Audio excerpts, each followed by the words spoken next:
QueenCityPodcastNetwork.com.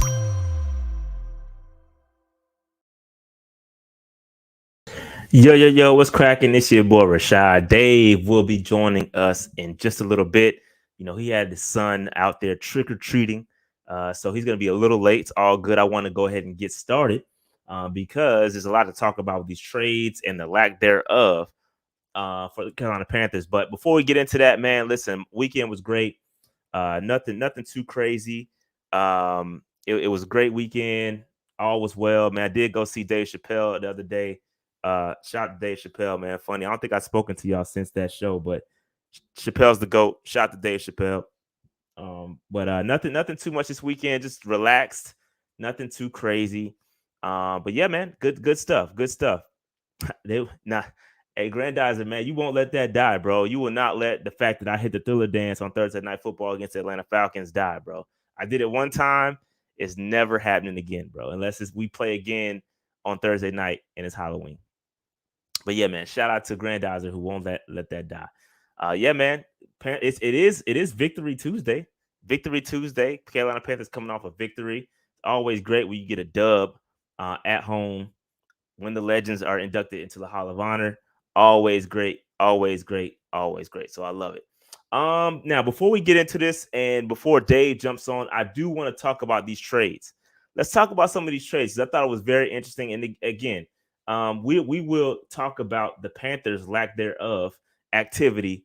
But I do want to talk about the trades because some of these are very interesting. Some of these joints are very, very, very interesting. So real quick, shout out to Rasul Douglas, man. Rasul Douglas got traded to the traded from the Green Bay Packers to the Buffalo Bills for a 2024 third round pick. Well, it says fifth round pick. Okay, they got a fifth round pick too. So Rasul Douglas and a 2024 fifth round pick to the Buffalo Bills for a 2024 third round pick. That's not bad. That's pretty good deal for the Bills there. But I think both sides kind of won on that trade. But shout out to Rasul Douglas. Rasul Douglas is a guy that I liked a lot when he was on the Carolina Panthers. Another cornerback we let walk out the door who played pretty well, has been pretty solid around the league. But yeah, Buffalo Bills, and this pretty much summarizes the entire trade deadline today. The rich get richer. You see some teams out here selling, and some teams are just getting richer and richer and richer. My man hit him with the key sweat. Nobody. He said, "Did I see the BS that do you mean Marshawn? I don't know who Meshawn is. Was spitting up the other day on Undisputed. Oh, Keyshawn. Yeah, man, I don't listen to Keyshawn like that. I don't listen to Keyshawn like that. So it's all good. It's all good. The other trade, one of the blockbuster trades that happened was the Washington Commanders sent Chase Young to San Francisco for a comp, one of their comp picks. We know a comp third round pick. We do know that the San Francisco 49ers do a great job. They do a fantastic job with getting these third round conditional picks with the minority, coaches. So they do a fantastic job with that. So they flipped one of those picks to Washington for Chase Young. And listen, when you in your window, when you in your Super Bowl window, you make aggressive moves like this. I completely understand this move. They probably have a crap ton of third round picks anyway. So, hey, let's flip one of these, and we'll worry about paying them later. We'll worry about paying them later. They will have to end up signing the man, so he could still end up hitting free agency at the end of this contract or at the end of this year. But I do like the fact that they went out there, they got aggressive, they got another guy, bro. It's just crazy. They got Javon Hargrave. Now they got Nick Bosa. It's just crazy, man. They got a lot of talent on that defense. And shout out to Steve Wilkes, who added another talented edge rusher to the roster. And I know he's been dealing with some injuries. Chase Young has, but hey, things change when you get on a team that's like the 49ers. They're motivated. They're a playoff caliber team, different culture over there. And so, yeah, I think it's a great move for the Commanders as well, because if you're not going to pay him, he's not in your long-term plans, you got to get something for him. And that's what I think the Commanders were doing today. They were offering some assets that just were not going to be a part of the long-term plan. So they said, "Hey, I'm out." So it's cool. I completely get it. Completely get it. So another trade that happened was Donovan Peoples. Cleveland Browns sent Donovan Peoples to Detroit for a 6th-round pick. I mean, we got some issues at wide receiver. Donovan Peoples-Jones was doing solid work with the Cleveland Browns. Not so much here recently, but was putting together some good seasons. It's interesting that the Lions did that. I find it very interesting because, listen, Jameson Williams, I saw him struggle last night on Monday Night Football. He is going further and further and further down that depth chart. And so I wonder, I gotta wonder, hey, Fitterer, were you on the phone trying to get Jameson Williams and reunite him with Bryce Young? I gotta understand that. I gotta understand that. Yeah, I mean, we had to have been able to work out something with Jameson Williams. We know he has a talent, but with Detroit so far, he has not. I mean, he's been pretty bad. There's a lot of drops. I've seen him. We witnessed one pretty egregious one against the Carolina Panthers a couple weeks ago. So, yeah, Peoples-Jones again in 2022, he had 61 receptions, 839 yards, 3 touchdowns, only 3 drops on 95 targets. So Detroit, he's gonna definitely have a role there. He played his football at Michigan, so he's kind of a hometown guy. That makes perfect sense for the Detroit Lions going out to get Donovan Peoples-Jones. All right. Let's see. I think they got him also because let me see. I think Marvin Jones Jr. stepped away from football. Okay, I didn't know that. I did not know that. All right, another trade that went down. Ezra Cleveland, man, good guard. Minnesota Vikings to the Jacksonville Jaguars for a 6th-round pick. Now I know Carolina Panthers fans, y'all had to been pounding. Y'all had been wondering what the hell's going on here. Ezra Cleveland is a solid guard that for the Minnesota Vikings. Y'all know we need some guard help. He has had a career high 73.2 pass blocking grade so far in 2023. Bro, 72.3 pass blocking grade so far in 2023. And we are struggling mightily at the guard position. You got to understand what the hell was going on with that. Could we have called him? Maybe he didn't want to come here. Maybe they was like, all right, if you're going to send me somewhere, you got to send me somewhere that's going to be success. Well, I'm going to have some success. And Jacksonville Jaguars, probably were that team. But yeah, definitely a good look for Trevor Lawrence and the Jacksonville Jaguars as they bolster their offensive line as they make a playoff push because they're going to win the division. Their division is not good. We just beat the Texans, so you already know that they're not good if we're out here beating the Texans and the Titans. Shout out to the Titans. Will Levis had a great game this week. But I still think Jaguars are the cream of the crop, and they're putting together this squad to make that final push, that final playoff push, man. So, yeah, man. So shout out to Ezra Cleveland going to the Jacksonville Jaguars. I think that was a great move by the Jacksonville Jaguars. It only took a 6th-round pick, which is wild to me. That's wild to me. He must be on a contract year. Let me check that. Check his career stats. Yeah, he's on a contract year. Definitely on a contract. That makes sense. Makes sense. So yeah, man. Shout out to Ezra Cleveland again. I like guys flipping there. And here's Dave. Dave, welcome, Dave. Welcome, Dave. What's up, guys? How you guys doing on this lovely trade deadline evening? Just talking about the trades real quick. I can scroll back up to the top, get your thoughts on some of these while we go through these real quick. So real quick, first one was Rasul Douglas a 2024 5th-round pick to the Buffalo Bills for the 2024 3rd-round pick. Any thoughts on that? I mean, shout out to Rasul, man, because he has flipped it from when he left Carolina, and he's been balling there where he's gone. So I'm kind of shout out to him. Shout out to Rasul Douglas. He's out here actually continuing to have value after leaving Carolina. Yeah, for sure. I'm like because when he was with Green Bay, he balled for Green Bay. I don't think folks realize how much he balled when he went to the Packers. He did. All right, so that's that one. Donovan Peoples from Cleveland Browns went to Detroit for a 2024 6th round pick. Any thoughts on that one? Nah, not really. I mean, we'll move on. I mean, I listen. I have thoughts about the trade deadline, but I'm gonna wait a little bit before I get to my thoughts. Hold that thought. Let's get through these real quick. Chase Young to the San Francisco 49ers for a 2024 comp pick. Dave, your thoughts? It's only like an 8 to 10 game borrow for Chase Young because he doesn't have the 5th-year option. Correct. So when you think about it from that perspective, it makes sense. Chase Young does not have to re-sign with San Francisco. Truth be told, we don't even know if San Fran is going to be able to afford him. Right. So it's pretty much an 8 to 10 game rental. Yeah, and which is what I said. Again, when you're in that window, when you're in that Super Bowl window, you make moves like this to get you over the hump. It makes complete sense. But you know what the 49ers, when I saw that move, you know what the first thing I thought of when I saw that move from the 49ers? What's that? They're tired of losing. 3 straight games they've lost. And they're like, enough is enough. I don't think Chase Young will help out too much. I think they got to get a quarterback. I thought CMC was going to fix all that. I mean, sure.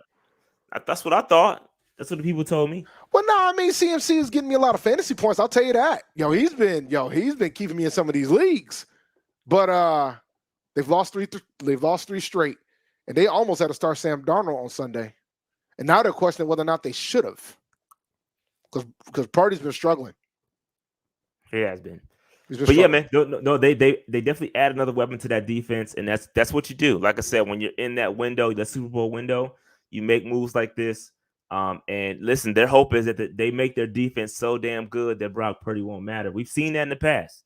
We've seen teams win like this. So, but I'm just crazy. I thought CMC was gonna fix all that. That's what I thought. But anyway, Arizona Cardinals, they send Josh Dobbs and a 7th round pick to Minnesota Vikings for a 6th round pick. No Kirk Cousins. They had to do what they had to do, Dave. There was talks that Jameis Winston was going to end up in Minnesota. There was some legitimate conversations about the Saints trading Jameis over to Minnesota. Didn't happen, so they took Josh Dobbs, who actually hasn't been playing that bad for Arizona. He's playing pretty well. Arizona has been pretty competitive with him at the helm. So I don't know if we're going to see Kyler Murray, but Arizona was been like, people thought Arizona was going to be the worst team in the league. Them boys been playing with Josh Dobbs at the helm, which says a lot about the coach too. Yeah. No, I agree. And I am happy. Like I said on Twitter, the hater in me is glad that the Saints didn't get any draft compensation for Jameis Winston. So I'm happy about that. And shout out to Dobbs. I like Josh Dobbs. He's a likable guy. I seen him on TikTok. He was complaining about how the Cardinals didn't have his jersey in the store. And, the people revolted. And he ended up getting his jersey. He was trying to get a jersey for his family, bro. Their family came out to see him play. Couldn't even get his damn jersey out the store. He's a starting quarterback. Well, in the grand scheme of things, now they can all return the jerseys because he got traded. Hey, insurance. Insurance, baby. Yo, swap that out, bro. Get that thing swapped. Now, I don't know who you swapping it with. That other quarterback not be in the store either. You get the Vikings one. No, you got to get it with the Viking one. They got to make that happen. They got to make it happen. One thing, though, Dave, one positive note of today, and we'll talk about this a little bit later, I did not have to cash in my jersey insurance for Brian Burns. Listen. I got a couple of them, my brother. I literally packed mine for Gio this week. Nice. So that's what I'm gonna be wearing at the game. Nice. So it'll be over a A&T sweater most likely. The way the weather, y'all acting like y'all in New England up in North Carolina. I don't know what the hell wrong with y'all. Yes, it's kind of cold down here right now. It's kind of cold. It'll warm up on the weekend, but it is cold. Right, you ain't seen the Gio weather, have you? Yeah, I think it was like 60s. See, it got up to the 60s. Low is 36. Yeah, but I ain't worried about a low. I'm gonna be so inebriated. It's gonna feel like. We know you are. Just make sure you cook our meat, okay? Pause. Hey, yo. Yo. Come on, man. Listen. Hey, yo, relax. Listen. And look, man, Jeez. I'm about to tell Ahmad to kick somebody out in a second. Oh, that NCCU. Oh yeah, I'm Hey, about man, to. Yo, happy this my G-Ho to all the look, man. My Aggies. mouths are brutal. Now don't mess around with me. Happy G-Ho to Happy all the Aggies G-Ho. in the building. And you know what I'm saying? And whatever little homecoming you guys are doing down in Durham, happy to y'all too. Whatever y'all doing, I heard y'all still got tickets available for y'all game. Y'all do what y'all do. Y'all do what y'all do. You know what I'm saying? You know what I'm saying? You know, we in here. Aggies in the building. We in Shout here. out to the Aggies in the building. Aggie pride.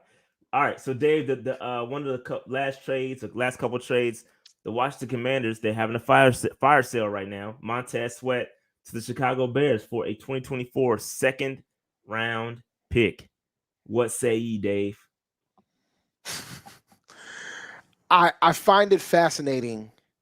But then Montez Sweat's situation is much different than Chase Young's. Y'all see how that works? Sweat's got more in his deal than Chase does. So Sweat is worth more. He's played well. Sweat's worth more. Chase is on his final year.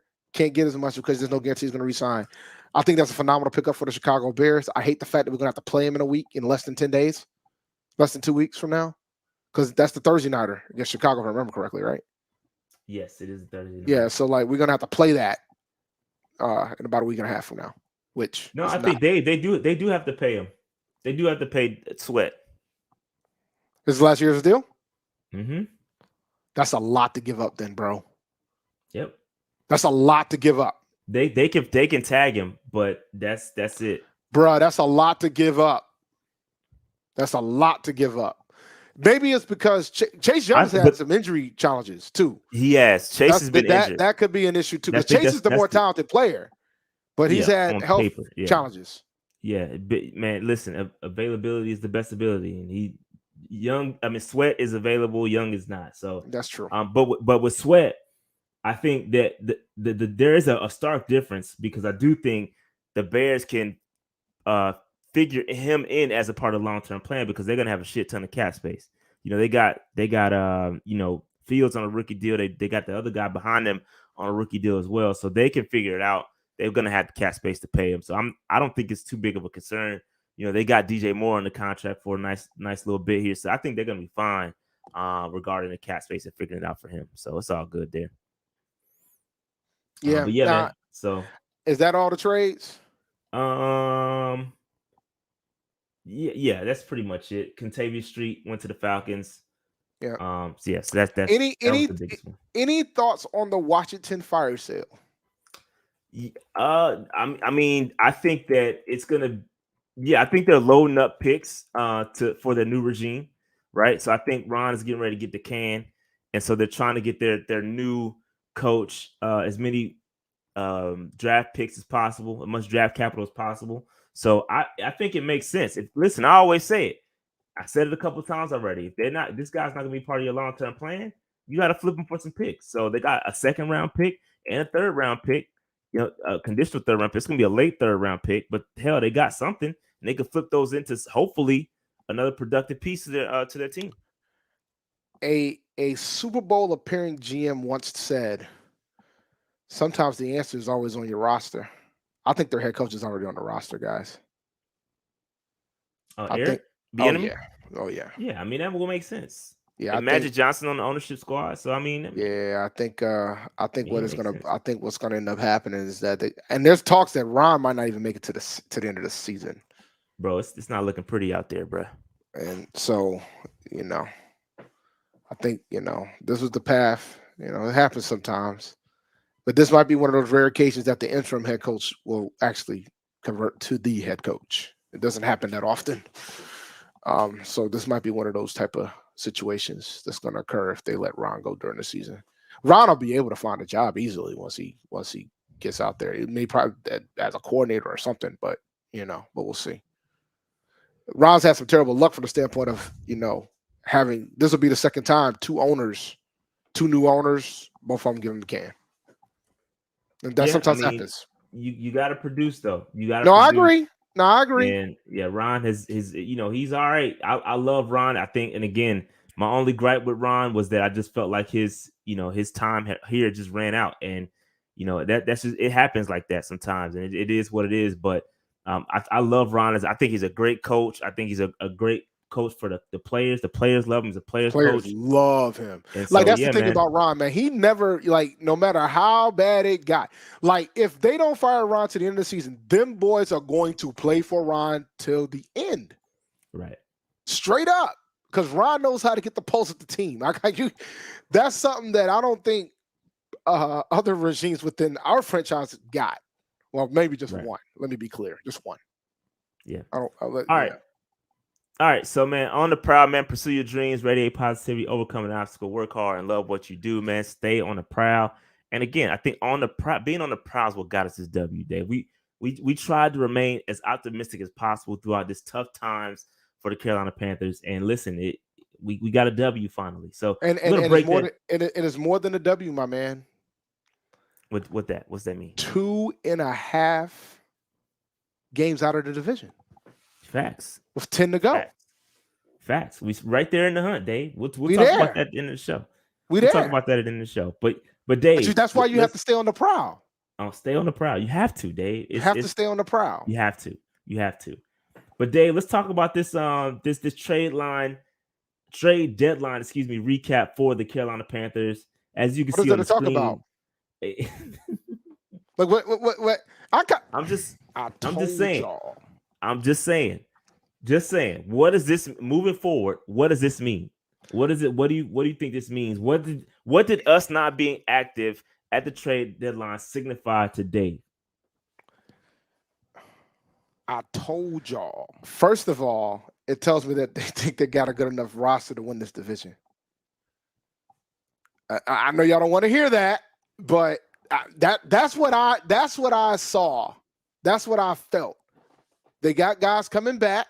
You know, at some point we're going to see J.C. Horn. At least I hope at some point we're going to see J.C. Horn, right? We saw him. We did see him in the locker room during a little Halloween video. So he's active in the locker room. I need him to be. I need him to be active on Sunday. But Davey, he's not on IR, so he can come back at any time. It's not like we're waiting. You sure he's not on IR? We had a whole back and forth in the. No, I don't think he's on IR. He's not on IR. They never IR'd him. I can look it up right now. All right, but either way, he's got to come back at some point. That's going to significantly improve our secondary when he returns. Our offensive line, I know we're going to probably have a discussion about one member of the offensive line, but overall, I think the return of Corbett is big for us. You know, Bryce Young is settling. He's out there throwing darts. They did IR him. IR him. My bad. Yeah, Bryce Young is out. Yeah, I had a whole back and forth with my brothers from 4-Man Rush about it, you know, and I was incorrect, and I can own that. The Bryce Young was Bryce Young's out here throwing these darts. You know what I'm saying? Adam Thielen is him. Adam Thielen is him. Add him, Thielen. Yo, add whatever you want to say, but he is him. Mingo's out here starting to turn the corner a little bit. You know what I'm saying? Chart is finally getting a little bit involved.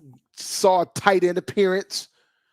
Trimble out here getting TD passes. The team's playing well. They benched Miles and put Chuba there. So we got time. So they at this point feel like they're fine with the roster that we currently have. Now, the other thing that this could mean is that talk about that alternative, Dave. Go ahead. I was going to do it if you didn't. Go ahead. The other factor could be is that Fitterer's out here not doing what he's supposed to do. And he needs them to win a division now with this roster. He might be out to pay after this year. That ain't where I think you thought you was going to go with that. Or the NFL just doesn't value our roster like that enough to we. Well, that's all. I was trying to be nice today. But that's saying, the other factor too. But let's talk about it. Like, we were all thinking that all these guys that we got are worth these picks. Nobody wanted Dante. Wide receiver 5, Terrace Marshall, requested a trade. Nobody wanted him. That sucks for him, bro. I feel bad for him, bro. How you request a trade and it don't get traded? Yo, but why would you get traded? What are you worth? Oh God. Bro, that really sucks. I feel bad for Terrace, bro. I really do. I know we joke. I know we joking and all that, but how you get stuck here, bro? Like you literally don't want to be here. But that's the thing. That's the thing, right? So then the question becomes this: the team probably thought he was worth more than what he was getting out there in them streets. This could be an option too, Dave. Shout to Jared with the super chat says, it told me they didn't want Fit touching the daggone roster. Jesus. Even for a player that wanted to be traded? Yeah, that sucks. Dog, do you understand how rough that is? Like the guy said he wanted to be, and the guy requested a trade. And this was over a week. Like this wasn't like days. We're talking over a week. This man requested a trade. And the thing is, they say, all right, go see what you're worth. And nothing. And nothing. Not even Joe Burrow and the Bengals could come back and just even offer us something. Like just nothing. A conditional 7th, a conditional, you know what I mean? Like I don't think you guys understand how rough that is. I feel bad for him, bro. No, but I feel bad for him, but like think about that. This is a guy that was taken in the 2nd round who had a 1st round grade at the time. 1st round grade. Nobody wanted him. Nobody wanted to touch him. Nobody wanted him. That is, I feel for him, but that is wild. And now he has to come back into that locker room and try to find a fit for the team. Yeah, that's unfortunate, man. I really do feel bad for him, man. I just not even. It's funny, but it ain't funny, bro. Like, because that man is got to now just suffer here on this roster. He's not happy. You could tell. Even he had a catch on Sunday, and he got up, did his little first down dance, and this is like, man, he never was one to like really be emotional. Like he never really was an outward guy like that. But I mean, you could just tell, like in his aura, like this is just like, man, this sucks. But this really sucks. But remember what I said prior to the season. What'd you tell us, Dave? What'd you tell us? I told y'all what I said prior to the season was this. I said the moment that we drafted Jonathan Mingo, was the moment that Marshall's days were numbered. Facts. Because if they believed in Marshall, they wouldn't have drafted Mingo. Regardless of how you feel, if we would have drafted Tank Dell, if we would have drafted anybody else, regardless of how you felt, you don't draft him if you got your guy. You don't draft him that high if you got your guy lined up. Agreed. You don't. So when y'all were attacking me about when I said he was wide receiver 5 during training camp, I'm looking at y'all like, y'all think that man's gonna get ahead of Mingo? It's a new coaching staff. And then Dave, remember when the depth chart came out and the people was like, oh, it's the unofficial and the coaches don't have any input. And everybody was we were like, why is Terrace Marshall so low and on the depth chart? And everybody called it fake news. And here we go. Now we in the season and he's legit down to halfway down the roster. And this is unfortunate, bro. I don't know what it is. I can't speak to exactly what the problem is, but I hope that it works out for him because I think he's talented, man. It just sucks. It's unfortunate. This is a crazy stat. Then this is true. It is true. I looked it up. It is absolutely true. I looked it up the other day. It's absolutely true. Absolutely true. So, and part of that is but another thing that I said too was TMJ's playing time is going to be factored based on the injury history of other receivers on that roster. The main one I was talking about was Chark. And that's part of the reason why he's third. Yeah, part of the reason why he's third because I think Chark missed some time, and then Mingo missed some time too. Mingo missed the game. Yeah, so like I said, the only way that TMJ was going to get some type of love is that the other receivers get hurt. Yeah. So I'm not shocked by it because Chark ain't really played like that so far. So, and yeah, I mean, we can have a different discussion, but the you got to think about what third and catches mean too. The tumbleweeds are hilarious. Yeah, it's funny. I had to replay that play. We was waiting for trades all day, and this is what we saw, bro. Bro, I just know I looked at my phone twice, and the first time I looked at my phone, I saw that Chase Young got traded, and the second time I looked at my phone, shout out to Sheena Quick, I saw Sheena saying, "Running out of time." Yeah. Somebody got to do something. That is funny, and I'm like, yeah, we ain't doing nothing today, guys. Doing nothing today. Mad tumbleweeds. You should have found one with like multiple that was just rolling around. Yeah, I couldn't find it. Yo, so what's crazy is Adam Thielen has 57 receptions, bro. 57. Jonathan Mingo is next on that list. Jonathan Mingo's second in catch in receptions. 19, Dave. 19, and he's second. 57 to 19. And then Terrace Marshall comes in third at 15.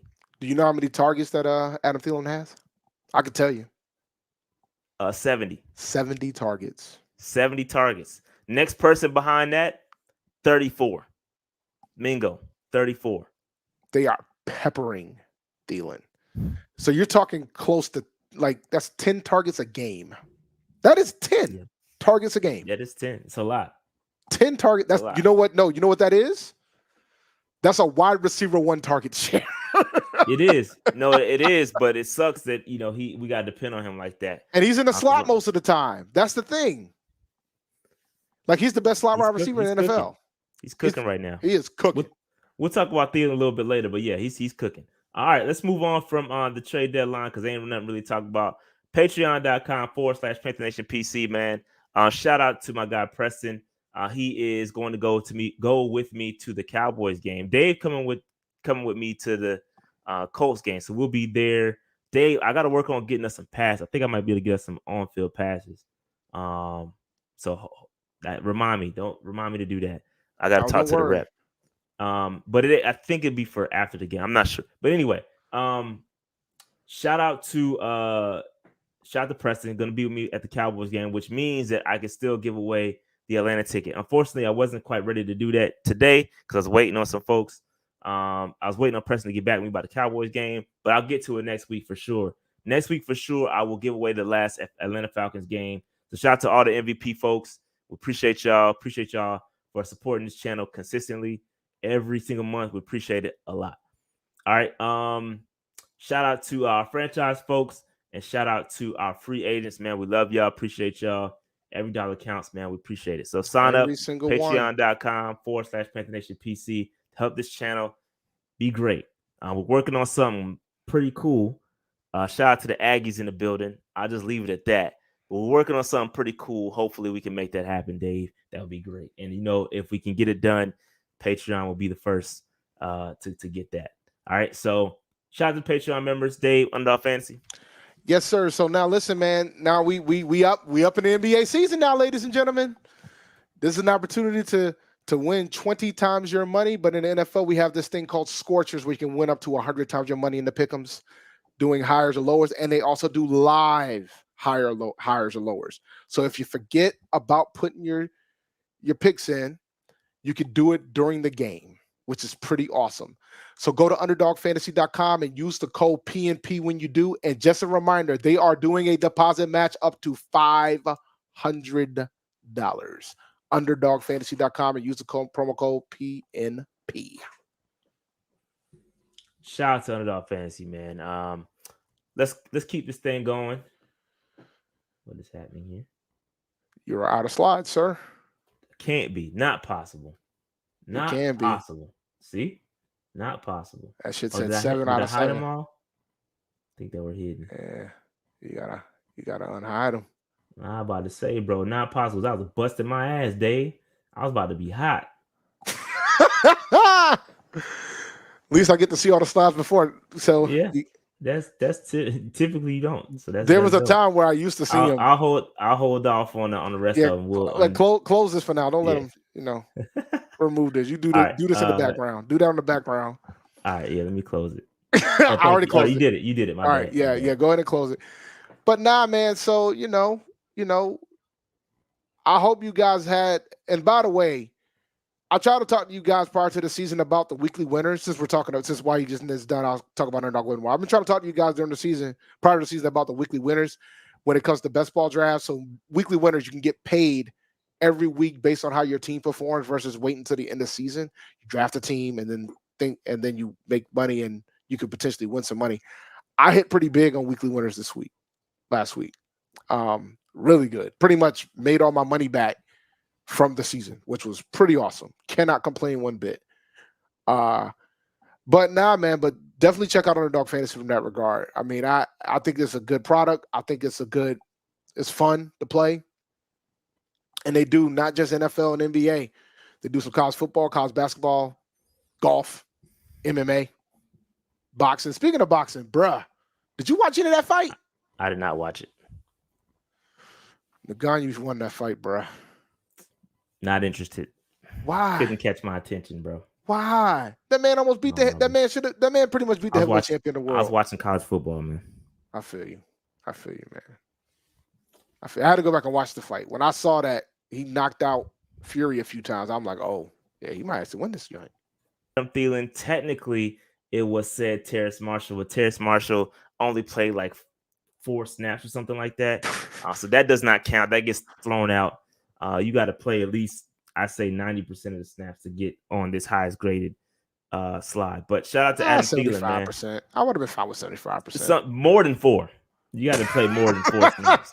More than 4 snaps. Shout out to Adam Thielen, man. Adam Thielen has been the most consistent player on this team.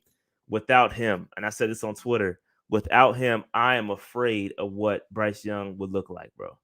Because, man, this guy has been he's sure-handed. I think I read something on PFF where he hasn't had a drop all season. He's sure-handed wide receiver. He's available, always open, on pace for like 1,500 yards. I mean, having a career resurgence for those. Shout out to the Vikings for just throwing this man in the trash, and he's proven why he's one of the greatest right now. Adam Thielen, man, we appreciate you, bro. I think when Adam Thielen got injured, I think folks forgot how good he was.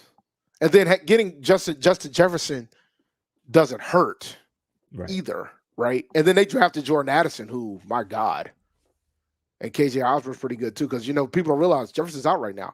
But Thielen was never. I think the injury has had folks feel away about Thielen, and I think the lack of patience, because he still got it, man. He probably got another great year, a year or two left in him. Yeah, it's tough because he's the one. I think his career could probably go further than those 2 years if we can get him in that situation where he could be the 2 or the 3. But go ahead, man. Yeah. No, I hope he stays around because he's balling right now, he is needed for Bryce Young. Like Bryce Young, would not be where he is without the sure-handed at him Thielen, because bro, we've seen even in this game we saw. Well, I'll hold that for later, but man, sure-handed, that 4th and 2 catch was amazing. With Miles Sanders running the wrong route, running directly in the same vicinity as Adam Thielen. The concentration that he had to catch that football. If he does not catch that football, this game is over and we take the L. It's just, man, he's great. He's great, man. Yes, absolutely. Adam Thielen is going to be around for the next 3 years, including this year, 3 years. He signed to a 3-year deal, and he looks like he hasn't lost a step. So hopefully we can get him next year. We can get him some help. That way he can go back to his kind of 1A or 1B role like he was with Justin Jefferson. But yeah, we'll see what happens, man. We'll see what happens. All right. Highest graded on defense was Frankie Louvu, man. Baller. Hey, listen. Yeah, Louvu's mom, Louvu over the place, bro. All over the place. Monster. And, bro, we got to find a way to keep him around. And maybe that's some hesitance as to why we're not going to keep Brian Burns, or we may not try to extend Brian Burns and try to tag him to kind of keep his number low so we can continue to keep Frankie Louvu. But Frankie Louvu deserves a bag. And Dave, dare I say that Frankie Louvu is going to be the next great linebacker for us? Is that what he is in line for right now? When we talk about your TDs, your John Beesons, your Dan Morgans, that lineage, I feel like he is starting to get into that cloth, bro. I don't want to. I know I'm a little excited because it's Victory Tuesday. I mean, but am I talking crazy, chat? Am I talking crazy? No. But the key to doing that, he's got to get re-signed. That's the key, right? If we let him walk, that's problematic. We got to sign him. You know, we got to sign him to a long-term deal if possible, but it's going to be very hard with the way he's balling right now, bro. You know, I don't think what we signed him for in the last deal ain't going to cut it. We got to sign him. He's the best linebacker on our team by far. Facts. By far. Shout the and listen, not a knock to Shaq, but Shaq is out right now. Yeah. I don't know if Shaq has done some of the things I've seen Louvu do, but I'ma chill, Dave. I'ma chill. ICP says, go ahead. I think the thing about Shaq too is that, you know, Shaq's been a leader on this team too. So like we gotta that matters and too. And Louvu hasn't? He has, but I think no question he has. But I mean, my man got voted as captain. He just, you know, he had injury woes this year. ICP says my streak of losing when recording the Panthers games was finally snapped on Sunday. I'm officially 1-24 when I record us. We pounded again. Shout out to ICP, man. ICP, yeah, dog, appreciate the super chat, but a long streak, bro. God, I'm gonna need you to accept this victory and don't record anymore. just take this as a just close it out. It's kind of like you play somebody in Street Fighter like 5 times and you win the 5th match. You lost the first 4, you win the 5th match. You just hang it up. Just you know, you're done here. You ain't got nothing else to do no more. You know what I'm saying? Just hang that one up. Yeah, man. But yeah, shout out to Frankie Louvu, man. He's balling, bro. He the energy that he projects, and I think I was talking to somebody on Twitter about this because they were saying, hey, you know, nobody's gonna want some of our guys and blah blah blah blah blah, and you know nobody's gonna trade for it. And that while that was true, I want to mention this, Frankie Louvu, Frankie Louvu, what? They would have traded for him, but he wasn't on the block. Oh, no. Yeah, but this my point is that you got to remember Frankie Louvu was on the Jets roster. Okay, the Jets decided not to re-sign him, and he turned out to be great here. One team's trash is another team's treasure. Okay, be clear on that. I mean, so listen, guys like Miles Sanders, although we did not re-sign, or that nobody traded for him, all I'm saying is that if they go to the right team, things could be different. Maybe the environment's not set up for them to succeed here. There's a lot of different factors. But listen, this is not Frankie. We didn't draft Frankie Louvu. Be clear on that. Frankie Louvu is he's on the second team. He was a special teams guy in New York, and we ended up picking him up. And a lot of y'all I remember vividly when we signed him. I said, yo, I like this. I might have to go back and find it because he's an energy guy. The guy gives all his energy. And Dave, if I could do it, I could have hit the I told y'all button because I said Frankie Louvu is gonna be solid here. I didn't think it was gonna be this great. I ain't that good, but I did say he's gonna be good here. He's an energy guy, and when you play like that, bro, good things happen, man. So shout out to Frankie Louvu, dog. He's cooking. He's cooking. It's awesome to see. I just hope we can re-sign him long term. My man was too. Shout out to A-Cash. My man was undrafted, but bro. he was on the Jets roster. Is what I meant. That's the overarching point, not whether he was drafted or not. Overarching point was he was on a roster, and they just let him walk. They let him walk. He became a free agent. We signed him, and so yeah. And matter of what GM found him? Was it Hurney? They got Frankie here. I don't think was it Fit or Hurney. When did Louvu sign? Louvu signed in 2021. If that's the case, it was Hurney. Yeah. We let Hurney go in 2021, right? Oh, who got him here? Yeah, who got Frankie Louvu here? Because I don't know. So Fit got him. So it was Fit. They're saying it was Fit. It was. You sure about that? I'm not sure. That's why I'm asking. The Panthers signed him in 2021. When did Hurney get fired? When did Hurney get let go? They're saying it's Fit. I don't know, Dave. We got to. Oh, he was let go in 2020. You're right. It was Fit. So if Fit brought him here, listen. A lot of y'all cooking Fit right now. Y'all got to give him credit for this. Maybe Matt Rule. You got to give Rule credit. I'll say even. I was just about to say that. You got to give Rule credit. I got to be consistent. You got to be fair. If I'm out here giving Rule all this heat for all these moves, I got to give him his love when he did something right. I'm not going to be the type of guy to give Fit credit when Rule had final roster say? We can't cherry pick, man. You got I'm to not be gonna consistent. cherry pick, so I That's gotta what get we this one do to here at rule. PMP. You got to be consistent, bro. I gotta get this one to Mr. Rule. I mean, I gotta get this one to rule. There's others I can get a rule too, but I gotta give this one to rule. All right, so that is the highest graded player on defense. Shout out to Frankie Louvu, man. Great, doing a fantastic job. Quickly becoming one of my favorite players. I definitely got to give me a Louvu jersey, but I'm gonna wait until that extension comes through because I ain't trying to be out here trying to cash in on my jersey insurance. Bro, I might retire from buying jerseys, man. This is getting too much. It is. It's stressful, bro. It is stressful. Yeah, man. like I'm just gonna buy A&T jerseys. Like when Nike releases like an A&T, like I already got one. I need them to release them white ones. Like I just get the icy whites. Let's get them joints out. Get them joints released. I don't know about buying these NFL jerseys. I'll just buy like an A&T jersey with a random number with no name on the back. So at least I know I ain't got to worry about it changing. Your jersey insurance is real, bro. Because I got a closet full of Panthers jerseys with a lot of folks that I bought the same year they got let go. It's very disappointing, very disheartening. Like I got a DJ Moore jersey. I didn't get a 2. Luckily, I did not get a 2. Y'all think I'm playing? I'm dead serious about this jersey insurance, dog. I still got the tag on my Burns jersey. Y'all ain't playing? I ain't took the tag off mine yet. I'm gonna take it off. I still got the tag on my joint. I had to make sure we got past 4:00. We got facts. I was ready. I would have been in the daggone line in the door saying, "Yo, I need to cash this joint out. I need my jersey insurance, dog." But yeah, man. But anyway, yeah, Frankie Louvu, extend the man, gotta pay him.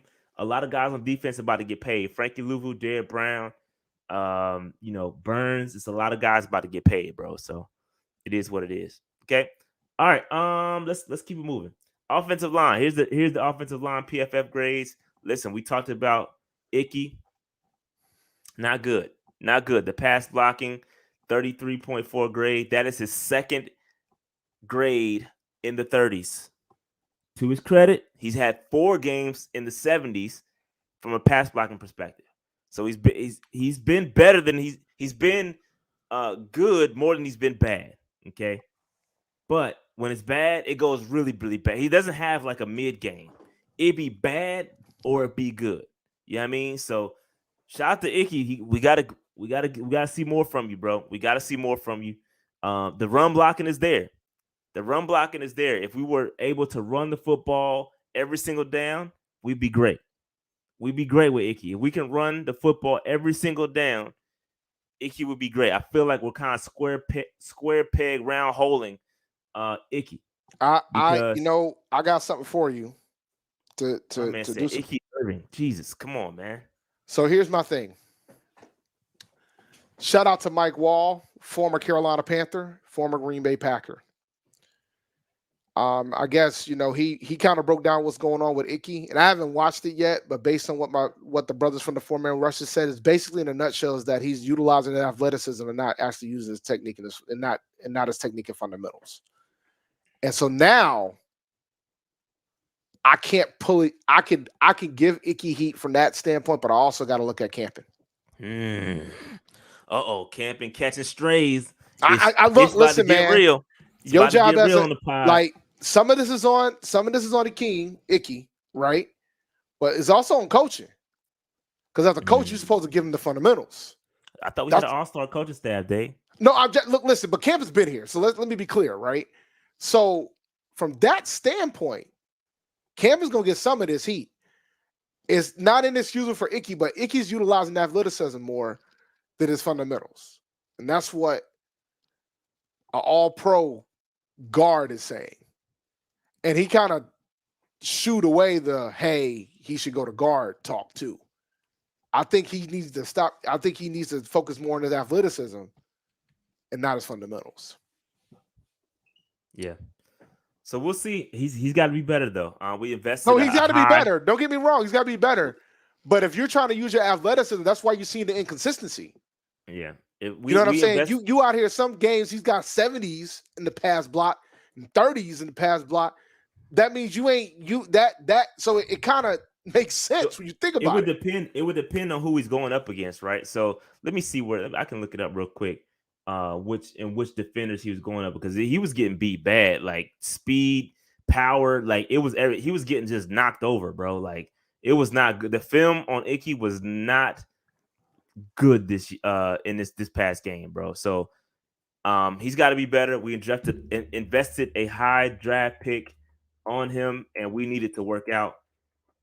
And like Dave said, man, we got to take a look at camping, bro. What the hell is going on? Let me be clear. I haven't watched or saw it. I'm just going off of what my brothers from the Foreign West said that Mike Wall said. And Mike Wall knows offensive linemen. Let me be clear. I mean, some of you guys might not have been Panthers fans when Mike Wall played for us, but he knows offensive linemen very well. He knows how to coach them. He knows how to break them down. So if he sees that my man was just is leveraging his athleticism, which there's nothing wrong with that, but you can't just leverage athleticism when you're playing offensive line. You also got to have your fundamentals down. And if those are getting out of whack, that's why you're seeing the inconsistency. Yeah, and I was gonna say his other low grade from a pass block perspective was against Seattle. So Seattle and Houston, terrible pass block grades. And I think that was also a game where he had 4 penalties. So tough. It's just tough, man. It's tough. It's tough with Icky, bro. He got to be better. Shout out to Austin Corbett, who came back with a bang. You know what I mean? Did. He looked good out there. Shaking off that dust of the rust. Excuse me. Very, very good, solid game, man. I was expecting him to struggle a little bit more than that, but he did a great job. So hopefully, at each game he'll get better and better. Throckmorton, I think, did a solid job at the left guard spot, being that it was his first go. I mean, we gotta be better, man. Listen, one thing you saw in this game, and I want to be very, very clear on this, and I'm probably getting a little bit ahead of myself. One thing I want to be clear about is in this game, you saw the stark differences between CJ Stroud and Bryce Young, and it had nothing to do with their individual talent. Both of them had amazing throws. They looked great, both of them in their own right. However, one guy got sacked 6 times. The other guy got sacked 2 times. One guy had to deal with like 4 or 5 drops. The other guy didn't. Right? And so there's a lot. Again, I tried to tell y'all this. Y'all didn't believe me. You had to see it. You had to see it with your own 2 eyes. There need to be some people in this chat copping please right now. I tried to tell y'all that CJ Stroud and Bryce Young are dealing with 2 different things. And even with Bryce Young dealing with what he dealt with, he still was able to ball out. Still, in spite of the lack of offensive line, consistency on the offensive line, in spite of dudes dropping the football. So there need to be some pleas copped on this joint. You know that's not happening. Besides the fact that Stroud had more batted passes than Bryce, but we ain't gonna get into that today. Oh yeah, mad bad. He had bro, I felt like it was bad in practice out there. Mad batted. Yeah. Where was the baseballs at? Batted passes, bro. We say this all the time. It's not just the quarterback. You got to have pieces around him. You know what I'm saying? You got to have pieces around him. You got to have personnel around him that fits what he's trying to do. Like, you can't just say, well, Stroud's a better quarterback. This game was the perfect display of that, because you got to see it mano a mano, face to face, that you see what Bryce is dealing with. You saw him running for his life out there. You saw it. CJ looked great. He looked fine out there, bro. But listen, CJ's gonna be great. Bryce is gonna be great. I'm telling you, CJ, if the roles will reverse, things will look very, very similar, bro. That's all I wanted to say, because I said that on Charlotte Vibe in the morning too when I did the preview show. I said the exact same thing. I know this ain't the game, but you know another guy that looked pretty good with the personnel around him? Who's that? Will Levis. Oh yeah, he did look good. Threw for 4 touchdowns. I think, but I will say with that, that was his first start, right? Was his first start. They ain't got no film on him. Not a lot of film on him, so he cooked. I'm not trying to take nothing away from him. He cooked. Dog. Yeah, he cooked. Ball is balling. Now, granted, it does help when you have DeAndre Hopkins to get 3 TDs for you. But balling is balling, ladies and gentlemen. He cooked. We can't take nothing away from him. But once that film come out, things is different. He's not dealing with the same things that CJ Stroud and Bryce Young are dealing with. There's film on these guys now. No, I'm with you, it's a little different. No, I get it. I understand that. But at the same time, what you put around your quarterback still matters. No, it does. Yeah, it matters, guys. We could have had D-Hop, and y'all didn't want him. It matters. But I digress. But anyway, this I say this all the time, and people hate when I say it in New England. But 2000s Tom Brady and 2010s Tom Brady are two different guys. They're two different people. They both won the same amount of Super Bowls. And they both did it differently. The roster was constructed differently on both ends. Yeah. But carry on. But yeah, man, shout out to the offensive line. Again, they did a decent job. Icky got to be better. But yeah, so just to clear up some things, 4 sacks were attributed to the offensive line. 2 of those were deemed covered sacks. So there was nobody open. Bryce had to just hold on to the football. Hold on one second. But yeah, man. So 2 covered sacks. The rest of them, 2 were on Icky. 1 was on Bozeman, and the other one was on Corbett. So we got to get better. And I think that offensive line will gel. And I said this on Twitter. This is probably going to be the offensive line configuration, barring injury, for the rest of the season. All right. So this is going to be the configuration. So hopefully it works out. I think they'll get better over time. All right. So this is Bryce Young. This is his throwing chart. Again, things look a little different with Thomas Brown calling the plays. Looks a little spread out. Not many passes behind the line of scrimmage. They pushed the football, 4 times? Look, threw the ball over 20 yards 3 times and went 2 for 3. Yeah, and it should have been 3 for 3. This one right here was a Chark drop, right in the bread basket. Dropped it right, just clean drop, bro. Yeah, so this one was on Chark, so it should have been 3 for 3. Real talk. So again, I don't want to hear, and I got into a little bit of spat with my man Chris from Charlotte Vibe, because he was like, yeah, he don't think Bryce can throw the football deep. I'm like, bro, it's a combination of things. It's a combination of receivers getting open, a combination of your offensive line being on the block, and a combination of your offensive coordinator scheming it right. We can't question Bryce's ability to throw the football deep. We know he can do it. We've seen him do it in Alabama. It's just the situation's got to be right. So you're going to see a lot of quick passes. You're going to see some screens. You're going to see that because our offensive line can't hold up. I mean, it takes time for routes to develop. If the offensive line can't hold up, that's why you're going to see a lot of short and quick passes. All right. The game guy says Young and Miller, Bama boys, elevated Charlotte sports. Yeah, shout out to Brandon Miller, man. Definitely balling right now. I know a lot of y'all want to scoop, but Brandon Miller's balling. He's balling right now. I haven't had a chance to watch him like eye to eye. I haven't really watched. Y'all should be watching the Celtics anyway. I mean, man, we good. It's by this Buzz Life, bro. Okay, we're gonna see. Buzz City action. Y'all making the playoffs this year? I think we can. I think the roster's solid. It's a decent roster. East is kind of mid, so I mean they should be able to make a little. Especially since James Harden just got traded, right? Yeah. Where did James Harden just go? Clippers. So he went to the West Coast, so it's gotten midder than ever. Yeah. But shout out to Bryce. Again, this I like the way this looks. I like the target distribution. There was a lot of guys getting involved. I think who had Stephon Sullivan. We saw him for the first time. Trimble had a catch. Terrace Marshall, DJ Chark, Thielen.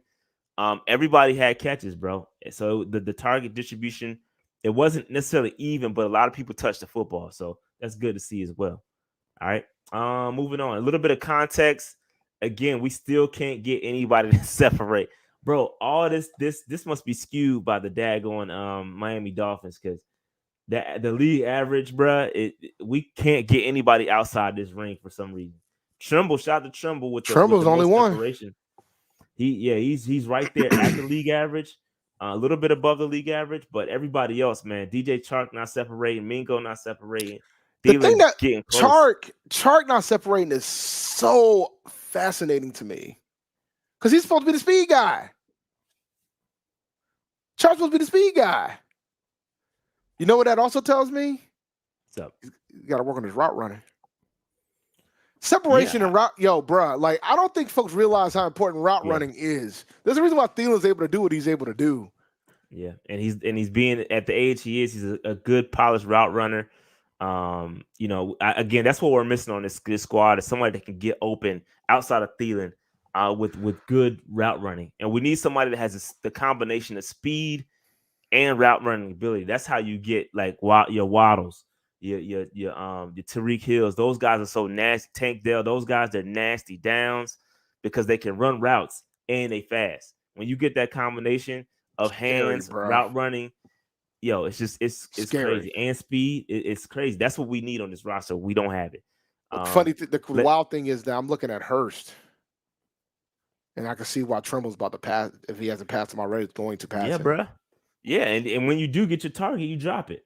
No, it's unsatisfactory, bro. Unsatisfactory. Real quick, Landon says, I just hope we can get Keon Coleman for Bryce.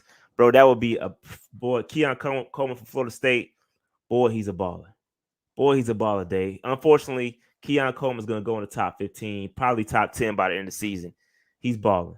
He is a baller, bro. And he has that combination of size, speed, route running ability. He has it all, bro. He has it all. Hands. He mosses dudes. Like, he's nice. I can't wait to do a preview for him because he's kind of like my favorite. As a Florida State fan, he's kind of one of my favorite prospects right now. He's a baller. Nasty. All right. Bryce Young, real quick on this content. Let's finish out this context slide. 21 to 31, 35 yards and a touchdown. Did CJ Stroud have a throwing touchdown? I don't think so. But anyway, again, look at these 30 plus in the 20 plus area. 2 for 2, 71 yards. A lot of good throwing out there for Bryce, man. Very, very good job. Very good job. Donnie says one of Xavier Worthy, Adonai Mitchell, or Troy Franklin got to fall to us. Yeah, man. Troy Franklin is another baller as well. Mitchell is nice too. A lot of good receivers in this draft. A lot. I can't wait to break them down. Versus is gonna be a monster. This ain't the college podcast, but yeah, versus is gonna be a monster too, bro. Big Florida State fan, so they cooking right now. They just dropped the rankings too. I don't know. I know they're in the top 4, but I didn't see where they're ranked. I'm assuming 4, because their schedule isn't as tough as the others. But shout out to all these guys, man. Anyway, keeping it moving. Rookie watch. Our rookies finally came to play. We were super critical of all the rookies and Scott Fitterer and drafting, but I got to tell you, Dave, if these guys if they can continue some of this, I mean, we might be changing our tune a little bit because Mingo definitely showed up. He had 66 snaps, 43 pass snaps, 23 run snaps, 5 targets, 4 receptions for 62 yards. That's a solid day. That's a solid day for the rookie. Any thoughts on that, Dave? Let me tell you something, man. I love the fact that Mingo has finally arrived. And I know folks are like, this ain't really arriving. Yeah, it is. Because now he's getting more opportunities, getting more target share. This is great to see. He plays on the outside. In essence, technically he's the 2. You could say he's the 3, but I'll probably put him at the 2 at this point. So this is great to see. And he's staying in the game, so that's great to see because he's a hell of a run blocker. A lot of reps. He's a hell of a run blocker. So if you get them both, if you have him in there all the time, it's beautiful to see. Yeah, he did have a drop in this game, man, but it happens. He's had a couple of drops on the season. Matter of fact, I gotta look him up because I know he's been dealing with some dropsies. Let me see. It's all right. It's early though, but when you average 15 yards a catch, you can't complain too much. You'll drop one out of 5. As long as it's not, you get better at it. I mean, he's a rookie. Yeah. Let me see. Quick. Little case of the dropsies. Let's see here. They don't got the drop numbers here.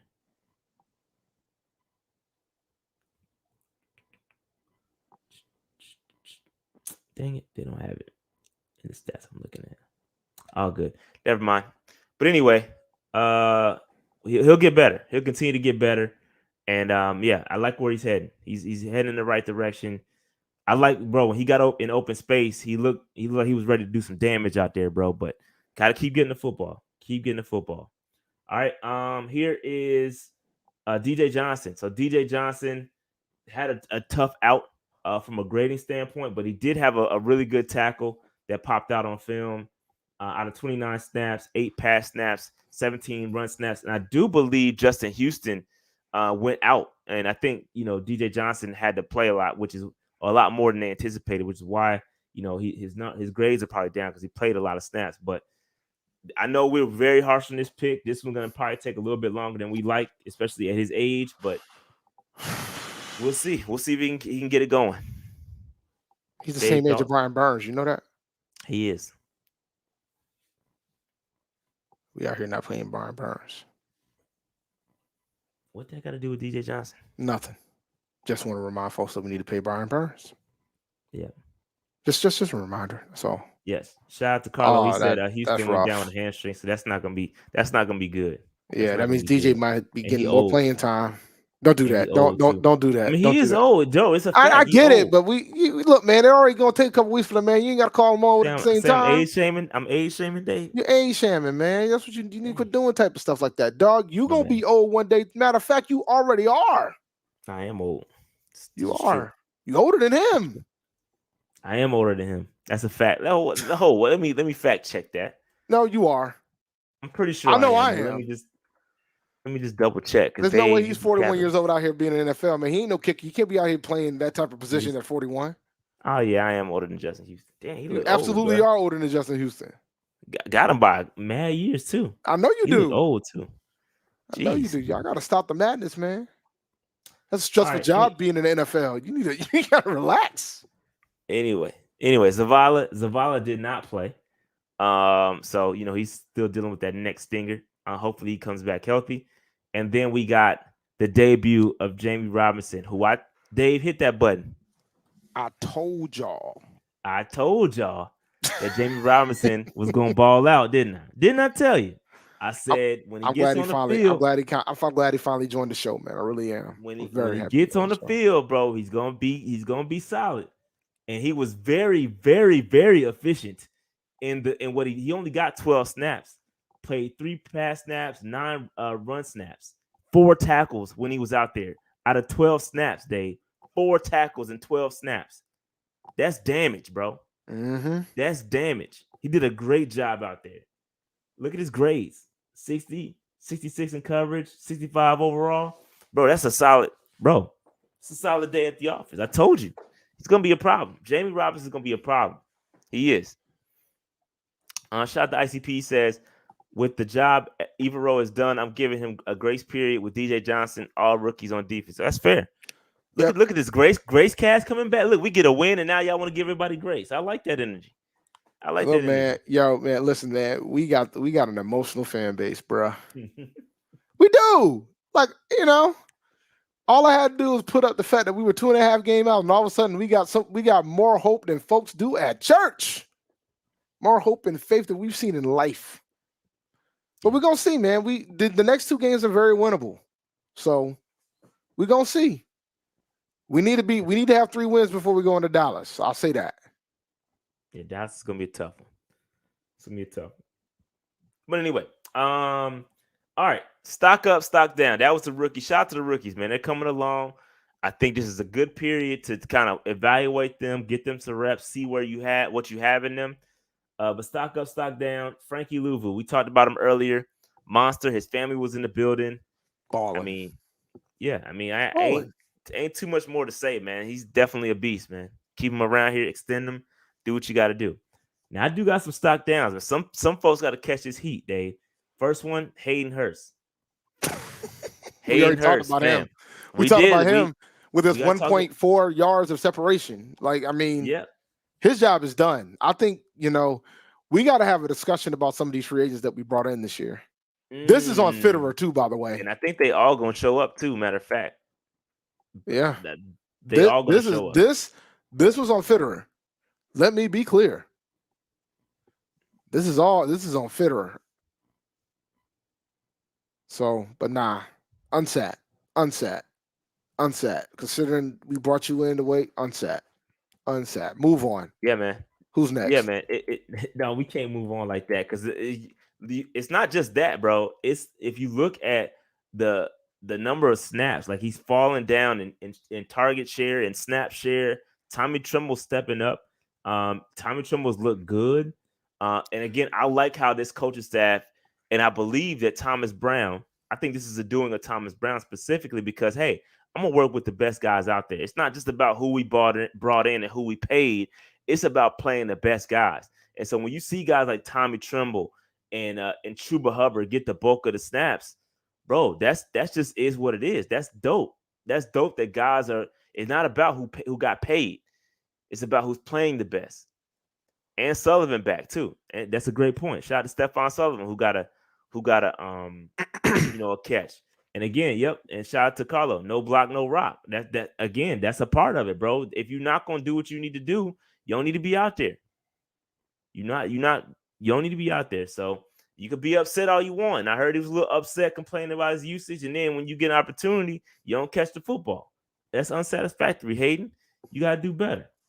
You gotta do better. But shout out to the guys that's out playing. Tommy Tremble, shout out to homie. Been waiting on this for a couple years now. Wait a minute, guys. How am I a Debbie Downer when it's based on data? The data. It's data. This is database. This isn't me being a Debbie Downer. The data shows the man's losing snaps. He's out here dropping passes. His separation is half of Tommy Tremble. That's what the data shows. It also shows that we signed him as a free agent. That's on Fitterer. Point blank, period. That's what these are my data points. Like a 3-year deal too. Yeah, like these are the data points that I'm going off of. I'm not just saying it just to say it. Carry on. Who's next? All right. Who's next? Dante Jackson. Listen, had a good game. Can't front. We give Dante a lot of flack on this pod. Hey, listen, I was straight. I ain't gonna hold you. The slander I was giving Dante on the pregame show, because they were asking me about trade value, and I was saying, yo, you got to get rid of the dead weight. I was giving Dante the business. Pause. Your takes got still. But you better be glad you weren't on Twitter tweeting. It definitely no, I didn't tweet it, but I'm definitely on record, bruh. But shout out to Dante, man. Dante, he made me eat my words because he balled out, bro. He was all over the field. Had his highest graded game of the season at a 77.3 PFF grade. He had a coverage grade of 86.4. Great. He had a great game, bro. Great game. He had 5 tackles, Dave, according to PFF. 5 tackles all over the place. All over the place, bro. He was targeted 5 times. He did allow 5 catches, but nothing was too crazy. No yak yardage. I mean, shout out to Dante, man. He caused the fumble. He had the peanut punch action. I mean, shit. I mean, it's really nothing you can say. He had a great game, bro. He did everything. If he continues to play like that, then ain't really much you can say, bro. He deserves to be on the field. But again, we got to see it consistently because he got, I think Nico got the best of him at one point, but it happens. Every corner gets beat. But Dante had a great game, bro. He had a great game. So I can't even hate. I cannot. There's nothing I can say. He had a great game. And it's great to see. It's great to see that Dante Jackson is balling over here in these streets. So I'm happy for him. Considering the deal that we gave him, it's good to see that he's showing his worth, and I hope it stays. I hope he keeps this up and it's consistent, like he continues this. This was great to see, and if he does continue this with the return of JC Horn, it changes our defense, man.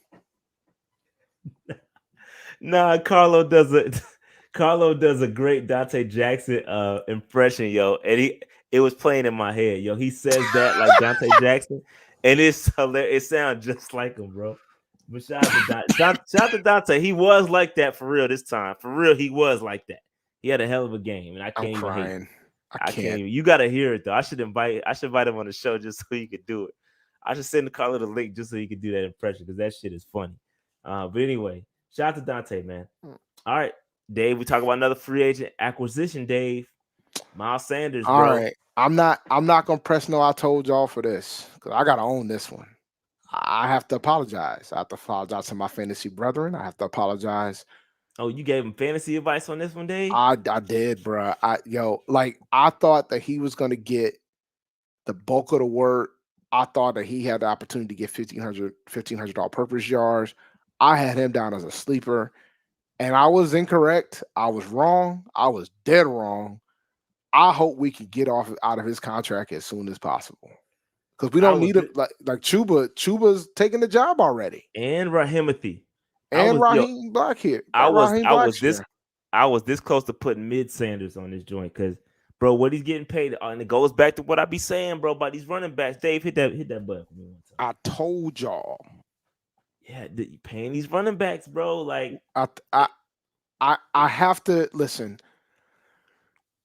I thought this was a good deal because it wasn't like crazy based on the history of this franchise paying a lot of money for running backs, right? We paid a lot. Like at the time of the deal, it was not that bad. And it's still not the worst deal we've ever done. Not running back. No. So, but at the same time, I think I said this on Twitter, I'm at the point where we should just draft a running back every year. Not even worry about this anymore. Like just draft one every year. You can get one too. You can get one in undrafted free agency. Yeah. You can get, bro. I mean, there's some some really talented running backs out there, but I think if we have 7 picks or more, we should draft a running back. Like, for example, this year we can't. We just need to take one in undrafted free agency. Or maybe grab a running back that's been balling in FCS. That doesn't get drafted because FCS they're not really looking at FCS to draft, and they're using them more for priority free agents nowadays. So you just grab one of them. Grab if my man from Alcorn State, Javion, if he's ready to come out of the league, get his behind. Go get him. Like I would rather do that than be out here overpaying these running backs, bro. I'm done. I'm finished. I'm done. I'm done. T Holiday says terrible free agency. I'm assuming that means Sanders, Hurst, Chark, Houston were a waste of money. No production is the main reason we're in this predicament. I disagree with Houston. Yeah, I disagree with Houston too. I think he serves a purpose, veteran presence. He's doing a decent job out there. Just got hurt. The other ones, I understand Chark. It just ain't working out. The other, Sanders and Hurst are a little disappointing. Yeah. Yeah, he did almost cost us the game. He did. He ran the wrong route. And Frank had no shame in saying it. Threw him right under the bus. Bro. Took that bus and put him under that joint in 10 different angles in that press conference. Bro. Jeez Louise. Bro, this man, Miles Sanders, only had 2 carries for 0 yards, bro. Oh, I know. 0. We went over the line yesterday on Sunday. 0 yards, fam. 0 in Espanol. Facts. 0. ICP says Miles Sanders played bad, but low-key made the play of the final draft by recognizing that it wasn't his pass. No, he was in the way. He did pull his hand out, pause, but he was in the way. He ran the wrong route and was in the way. Yo, that could have been bad. Very bad. Red Boy says, to be fair, this FA class was weak. Just for us. Man. Yeah, for us. Yeah, I agree. For us. It was weak. Yeah, it ain't looking, and you could tell, man, Miles, they do the press conferences, the little locker room conferences with him, man. He just like, yo, I want to play more, and I'm disappointed in myself, but bro, you ain't disappointed in cashing them checks. Nope, sure ain't. So it is what it is, man. It is what it is. Give Chuba the bulk, and I think Frank Reich even said as such, yo, you got to go with the hot hand. He runs with more aggression. I think that's what Frank Reich said out of his own mouth. I think I had the article up. I got to find it. But yeah, he basically said, yo, Chuba's running harder. He's a power runner, and yeah, that's just what it is, man. So shout out to Chuba. He's definitely outplaying Miles Sanders right now. And Miles Sanders, I think, was a product of a great offensive line in Philadelphia, and it just ain't working out here. It just ain't working out. All right, let's move on. Adam Thielen, we talked about it. Adam Thielen gets stock up. I think Adam Thielen has been stock up every week. And he's going to be every week. There's not been a week that he has not been on this. We talked about Adam Thielen already at length earlier, so we can keep it going. But, man, he deserves all the flowers that he gets. On pace for 1,500 yards this season. He's a monster. So shout out to Adam Thielen. Straight up. Stock down, Icky. We talked about Icky as well. You got to be better. Yeah, that offensive line and Bryce needs you. He needs you to hold up your end of the deal, hold up your end of the line. That's Bryce's blind side, and he out here having to pull Patrick Mahomes X moves because you can't hold up your blocks. So Icky, we got to be better, bro. We got to be better, fam. Let's be better. Dave, anything else you want to add to that? Nah, I think we got Icky a little bit too much. We got our Icky a lot already so far tonight. So yeah. Shout out to Icky, man. We got to be better. Got to be better. Rahimothy. Yes, Rahim. Rahim Blackshear. I know I spelled that wrong. It's Rahim. Rahim Blackshear. Bro, this is what we saw out of Rahimothy in training camp. This is what we saw in the preseason. He's been an asset in all facets of the game. Special teams. He had a great kick return. As a running back, he's putting up decent numbers out of the backfield. I mean, listen, he had 2 receptions for 26 yards coming out the backfield. He only had 3 carries for 5 yards, but man, he was impacting the game. It's great to have a guy like Rahimothy. And it's actually a shame that he hasn't seen the field earlier, because we saw this in the preseason. We saw this in training camp. And it goes back to Thomas Brown and these personnel moves. It's good to see these guys that are balling, that have been balling, get the opportunity to show it off. Because listen, you don't want to just pay guys like Miles Sanders, or play guys just because you pay guys like Miles Sanders. We don't care about that. We want to see the production, and that's what we're seeing out of Rahimothy. And shout out to him, man. He deserves all the flowers. Dave, anything else you want to add to that? Look, man, him and Chenault was utilized a lot in training camp and in the preseason, and we ain't see too much of it. So I'm happy to see it come out of Blackshear at least. So I'm so thrilled. Thomas Brown calling the shots. He's undefeated as the OC. So what are we gonna do with Tariq when he plays? Tariq can do a lot of things too, guys. It'll be interesting. Interesting. You can put Tariq in the slot. It's a lot of things you can do with Tariq. Y'all want to definitely be an asset in the kick and punt return. Y'all want to hear? Y'all want to hear a secret? He's probably a better route runner than some of our wide receivers on the roster. He's a better punt return than ISM. He's a better punt return than ISM. He used to be one. I don't know if he's still better than him, but he used to be better. I mean, nobody has hit the numbers that he hit since he got hurt. Chenault is hurt. Yes, Chenault is hurt. He got hurt last week, so he was out of the game. Rahimothy is he's a kick returner. ISM does the punt returns, but I can guarantee you when Tariq is ready, he's gonna be the punt returner. I can guarantee you that.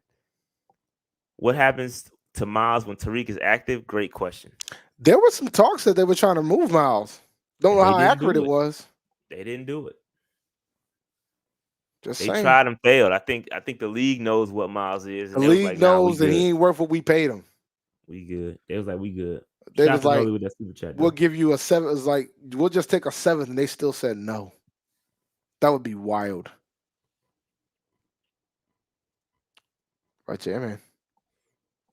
Yeah, I think Tariq, whenever he's back in game, you got to remember he hasn't played in like 3 years, bro.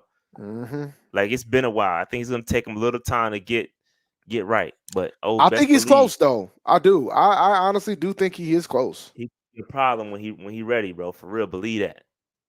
Believe that. All right, let's move on. Bryce got to get a stock up, bro. He got to get a stock up, man. Listen, there was a lot on the line this game. I talked about it earlier. There was a lot on the line, fam, between the CJ Stroud. And both of these guys are going to be great. But boy, if we would have lost this game, it would have been. I would have heard all the Stroud truthers, man. Yeah, the victory laps would have been crazy. And Bryce showed that, hey, bro, with lesser talent, I'm still him. I'm still him, bro. And again, if you walked away from this game still doubting Bryce Young, then you got some serious problems. You got some serious problems. Bryce is getting better and week after week, better and better and better and better, bro. If you doubt this man, you're gonna have some crow to eat. You're gonna have some crow to eat, bro. Once that line gels, bruh, once that cohesion gets completed with that offensive line, Bryce is gonna be a problem. Yep, he hasn't thrown a pick in the past couple of games. Been accurate with the football. He's not put the football in danger. He's getting better, bro. He was allowed. Y'all, you got to give him some grace for the couple of games. He had a rough start. He's a rookie, bro. It happens. It happens. Again, I agree with this. Yo, wait till he gets some real weapons. It's over, bro. Let me tell you, it's gonna be over. It's gonna be over, fam.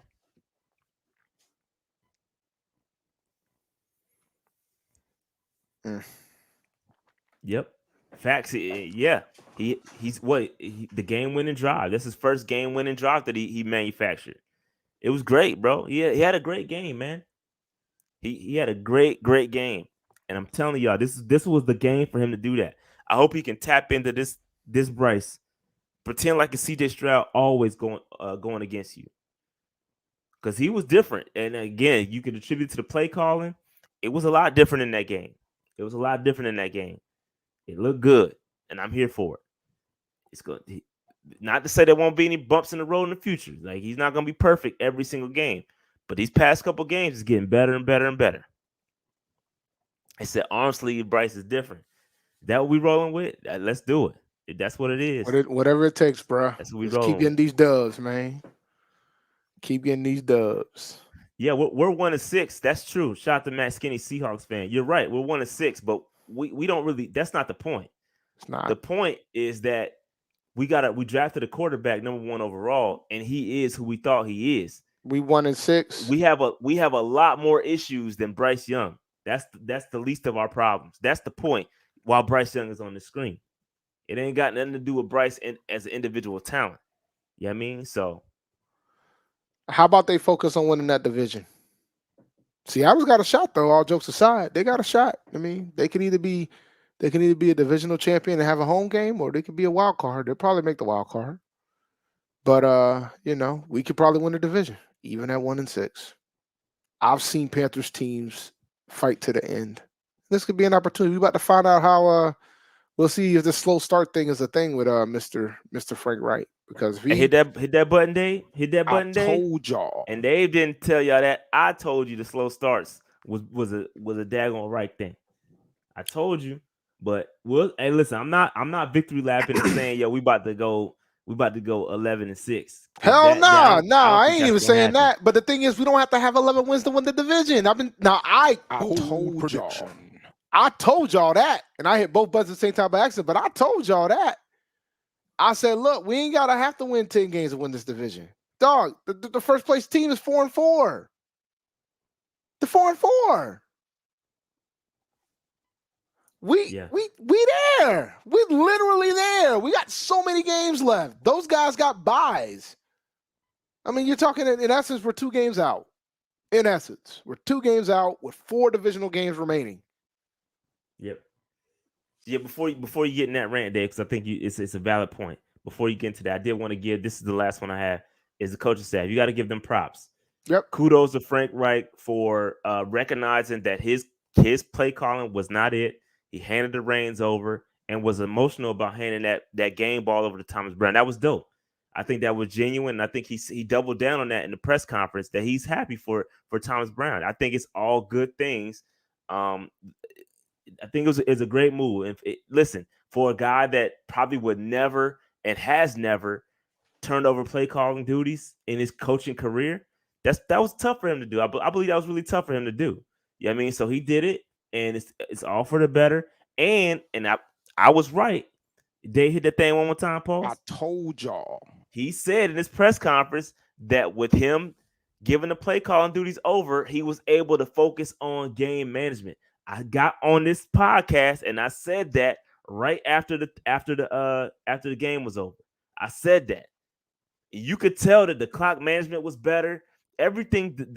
We just looked like a professional. Like it looked much better out there on Sunday. And kudos. Maybe we just needed to buy, but everything just looked better. Did Ritter get benched yet? I think so. I think he did get benched last game. I told y'all. I told you he was one of the worst. I told you he was the worst quarterback in the league at the time at the beginning of the season.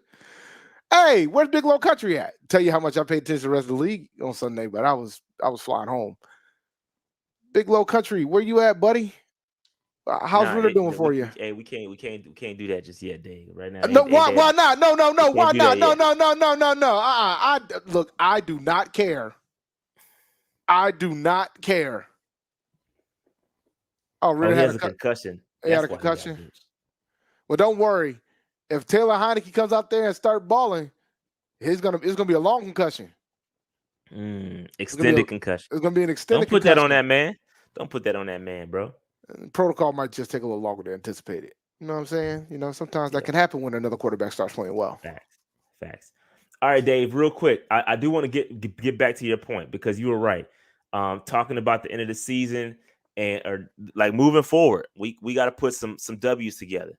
Right. And these next couple of games, you got the blood and guts game, Frank Reich versus old squad. You know, it's next week, 4:00 in the afternoon, going up against. That game is late, ain't it? It is late. It's a late game, 4:00. Okay. Yeah.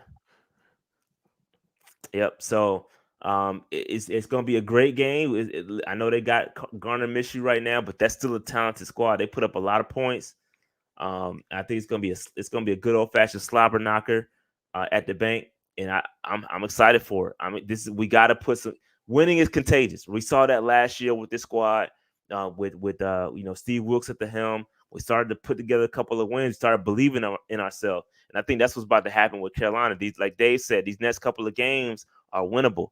When you got the Colts and then the Bears on Thursday night, these two games are winnable games. Yeah, I mean, and once we get to 3-6 potentially, that changes the conversation because if the division doesn't do what they need to do, we'll be right back in it. Let me check something real quick because now we gotta have a discussion. Division schedules? Yes, I am. Let's start with week 9. Yeah, week 9, right? Yep. This week is week 9. All right, so we play the Colts, the Bears, and the Saints play. That's gonna be Saints got that one. Saints should win that game, right? And the Falcons play the Vikings, and they should win that game. With no Cousins, they should win that game. They should win that game, but Vikings are 4-4 too.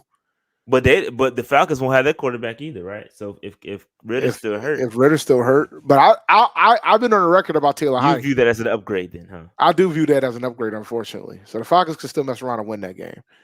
Now week 10, Falcons. Damn it, the Falcons got such an easy schedule, bro. They play the Cardinals in Arizona. But they get Kyler back though, right? So it could change. Yeah, I hope so. It could get a little different out there. The Bucks play the Titans. I didn't even say who the Bucks played last week. Hold on. Who did the Bucks play last week? In week 9. Hold on. Let me not skip the Bucks. Or the Bucks play the Texans. They should. That's gonna be a good match. That's gonna be a good one. A good matchup. Yeah. So they should win that one, but to circle back to week 10. The Saints play the Vikings in week 10. That's probably a dub. Yeah, and the Titans play the Bucks.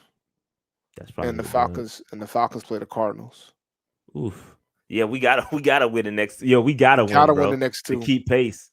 And then hope some upsets happen because then it becomes interesting, right? Yeah. What about after that? Because we got the Cowboys. So we got Dallas. The Bucks got the 49ers. That's the L. They losing that game. And where are the Falcons? They might have a bye.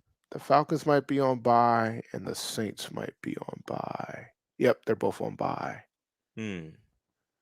So the bottom line is this: we got to win. When we get to Dallas, it becomes we need to try to get a game. We need to be within 1.5.